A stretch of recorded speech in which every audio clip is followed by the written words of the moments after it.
Toujours en compagnie de mes débatteurs de la deuxième heure, Sarah Salman et Michel Fayad. 26 jours qu'il a posé ses valises à Matignon. Sébastien Lecornu a révélé ce soir, en tout cas par l'intermédiaire d'Emmanuel Alain, le secrétaire général de l'Élysée, Moulin, qui a donc annoncé ce gouvernement resserré avec beaucoup de figures déjà connues. Jacques Serret du service politique d'Europe 1 nous a rejoint. Jacques, qu'est-ce qu'on peut retenir de cette nouvelle affiche gouvernementale? Eh bien, que l'affiche n'est pas si nouvelle. Il n'y a pas beaucoup de renouvellement. Elisabeth Borne reste ministre de l'Éducation, Manuel Valls aux Outre-mer, Gérald Darmanin à la Justice, Bruno Retailleau à l'Intérieur. Seule surprise finalement ce soir, c'est la nomination de Bruno Le Maire, l'ancien ministre de l'économie, est nommé ministre des Armées. Catherine Vautrin reste ministre du Travail. Rachida Dati reste ministre de la Culture. Roland Lescure est lui nommé ministre de l'économie. Il succède à Éric Lombard à Bercy. Jean-Noël Barrot est nommé ministre de l'Europe et des Affaires étrangères. Il était déjà à ce poste. Enfin, Éric Woerth est nommé ministre de l'Aménagement des Territoires. 18 noms au total, peu de renouvellement, mais une explication côté Matignon, la nécessité d'avoir de l'expérience face à une assemblée morcelée et plutôt peu réceptive finalement après cette composition du gouvernement, puisque les réactions ne se sont pas fait attendre. Marine Le Pen menace déjà de censure, tout comme Jordan Bardella ou encore Jean-Luc Mélenchon, et on attend avec impatience de savoir quelle est la position du Parti socialiste sur cette équipe gouvernementale. Transition toute trouvée, puisque nous sommes en direct avec Pierre Jouvet, secrétaire général du Parti socialiste. Bonsoir Pierre Jouvet. Bonsoir. Merci d'être avec nous en direct sur Europe 1. Votre réaction à ce nouveau gouvernement? Ce gouvernement est un gouvernement déjà vu. Il faut que tout change pour que rien ne change. Vous connaissez l'adage. Eh bien, Monsieur Lecornu est en poste depuis plus de 3 semaines et il aura mis 3 semaines à faire un gouvernement recyclé avec les mêmes têtes qui nous ont conduits dans le même mur dans lequel la France est plongée aujourd'hui. Il a recyclé ses amis pour maintenir coûte que coûte la politique d'Emmanuel Macron, que les Français ne veulent plus. Cette politique, elle a été sanctionnée dans les urnes. Elle n'a pas de majorité dans le pays. Et aujourd'hui, elle doit très clairement s'arrêter. Et donc, mais Pierre Jouvet, pardonnez-moi, Sébastien Lecornu vous a tendu la main. Il a reçu plusieurs fois les membres du Parti socialiste, Olivier Faure. C'est que vous aviez des exigences assez élevées, notamment en matière de taxation des hauts revenus. Donc, vous auriez pu aussi participer à ce gouvernement. Bien sûr, mais nous ne sommes pas dans la confusion. Et je pense que ce pays a besoin de clarté. Vous savez, moi, j'ai trop de respect pour le débat démocratique et pour le débat politique pour être dans la confusion. Et vous savez, finalement, aujourd'hui, il y a eu un débat assez intéressant à droite chez LR. Et Laurent Wauquiez est dans la clarté. Bruno Retailleau est dans la confusion. Et moi, je pense que quand on confond les politiques, on fait perdre le sens global de l'action. Nous avions des lignes politiques claires. Nous avions présenté un budget, des contre-propositions, avec des exigences sur le fond, que certains peuvent juger trop importantes, qui peuvent être critiquées. Et c'est le débat démocratique, c'est heureux ainsi. Mais vous avez un Premier ministre qui nous a reçus, avec lequel nous avons beaucoup discuté, parce que nous, ce qui nous importe, c'est pas finalement le jeu parlementaire de l'hémicycle, c'est que les Français aient des réponses à leurs inquiétudes, et des réponses pour le pouvoir d'achat, pour les services publics, pour la sécurité, bref, prenons tous les sujets qui doivent être traités dans notre pays. Il a donné des gages sur la sécurité, justement, Sébastien Lecornu, clairement, sur également le pouvoir d'achat. Il y a quelques mesures, alors je ne vais pas toutes les citer, mais il y a eu des mains tendues. En réalité, ces mesures, elles sont très faibles. D'abord, elles sont peu claires, et en fait, elles sont très faibles. Donc nous, ce que nous disons aujourd'hui de manière très claire, c'est que maintenant, ça fait presque 4 semaines que M. Lecornu est là, qu'il reçoit les uns et les autres, et qu'il est dans une économie très mesurée de sa parole. Les choses sont très simples. Soit d'ici 24 heures, il s'exprime de manière très claire sur ce qu'il compte proposer dans les prochaines semaines au Parlement, dans le débat qui sera mené. Soit, s'il ne le fait pas, sur des lignes politiques que nous avons posées en exigence, et j'en pose une seule ce soir chez vous, c'est la suspension par exemple de la réforme des retraites, c'est-à-dire nous demandons une chose simple au Parti socialiste, que le débat sur la réforme des retraites puisse être mené à son terme au Parlement. Monsieur Lecornu a dit qu'il n'utiliserait pas le 49.3, donc nous lui disons, nous prenons acte de ce pas démocratique, Nous vous demandons de remettre le débat sur la réforme des retraites au Parlement et que les députés dans l'Assemblée votent. Nous demandons ça à M. Lecornu. S'il ne le fait pas dans les 24 heures, bien écoutez, c'est très simple. Nous censurerons, parce que nous censurerons la continuation d'une politique qui est aujourd'hui une politique qui n'a plus de majorité ni à l'Assemblée ni dans le pays. Et donc ça suffit en fait maintenant. Pierre Jouvet, le Premier ministre, vient à l'instant de s'exprimer sur ses réseaux sociaux. Voilà comment Sébastien Lecornu justifie ce gouvernement. Je cite, « Un gouvernement vient d'être nommé. Conformément à mes engagements, il rassemble et ressemble au socle commun qui nous soutient au Parlement. » Pas de surprise, ces ministres auront la mission difficile de donner un budget au pays avant le 31 décembre et de servir la France. Ils l'ont accepté en sachant qu'ils devront trouver des compromis avec nos oppositions. 149.3, le Parlement aura le dernier mot. La vraie rupture est celle-là.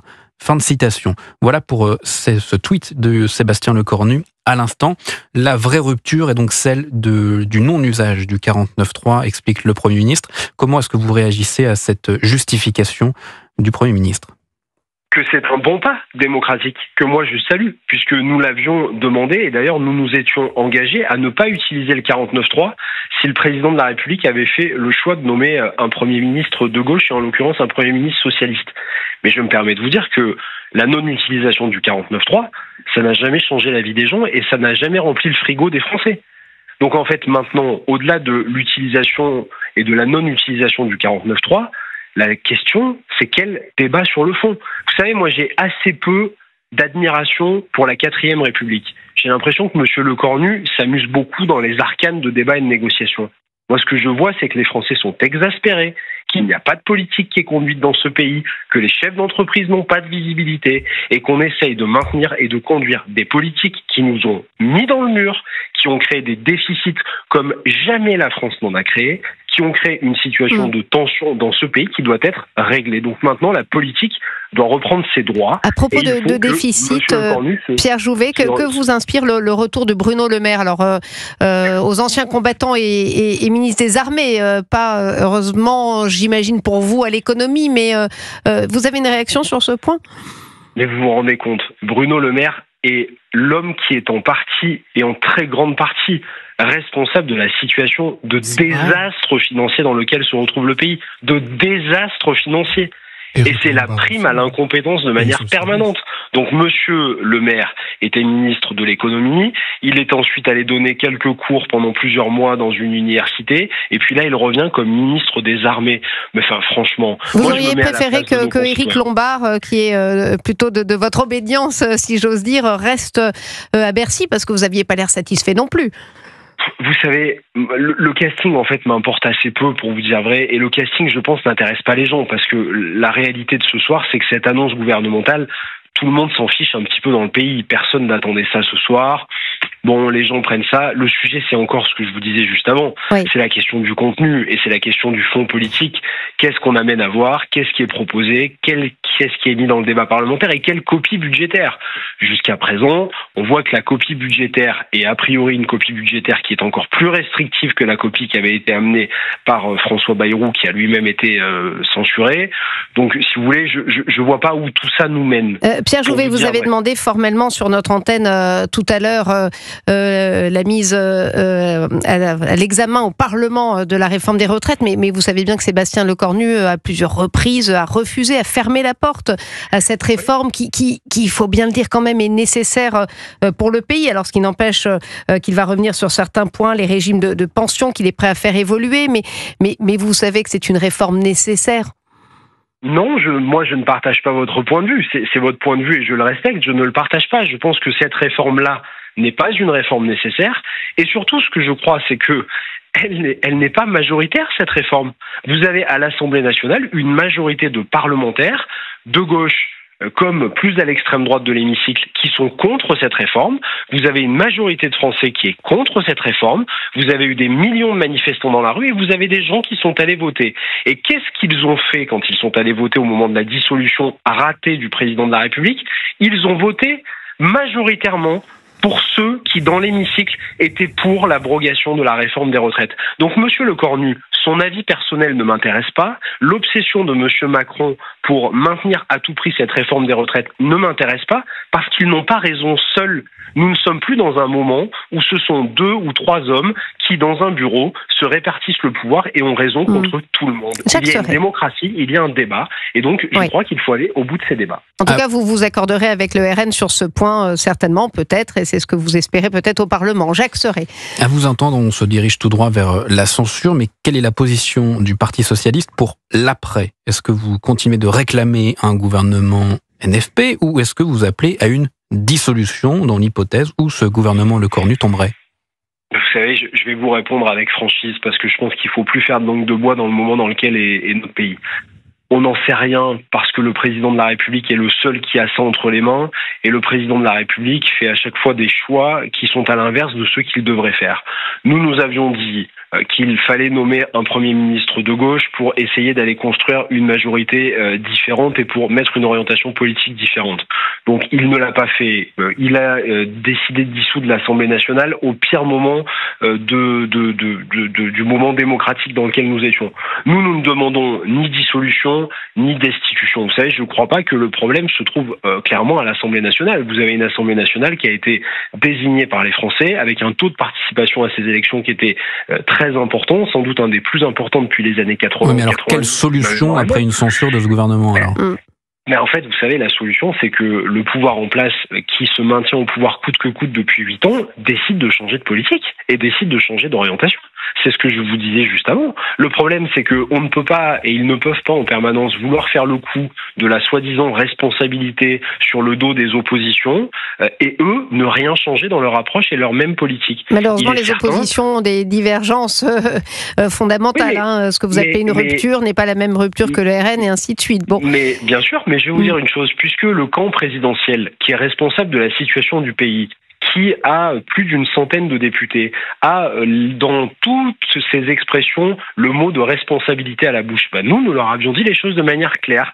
Vous nommez un Premier ministre de gauche, ça fera peu ou prou entre 150 et 160 députés à l'Assemblée, et les gouvernements et les députés du bloc central ne voteront pas contre les propositions qui seront faites. Ça, c'est un respect démocratique. Ils ne veulent pas le faire, ils ne le font pas. Donc peut-être que le président de la République décidera de dissoudre. Moi, je vais vous dire très clairement, pour ne pas éluder cette question, si le président de la République veut dissoudre l'Assemblée nationale, les socialistes seront prêts. Nous n'avons pas peur des élections, nous n'avons pas peur d'aller devant les Français, et surtout dans le moment politique dans lequel nous sommes, où je crois que nos concitoyens...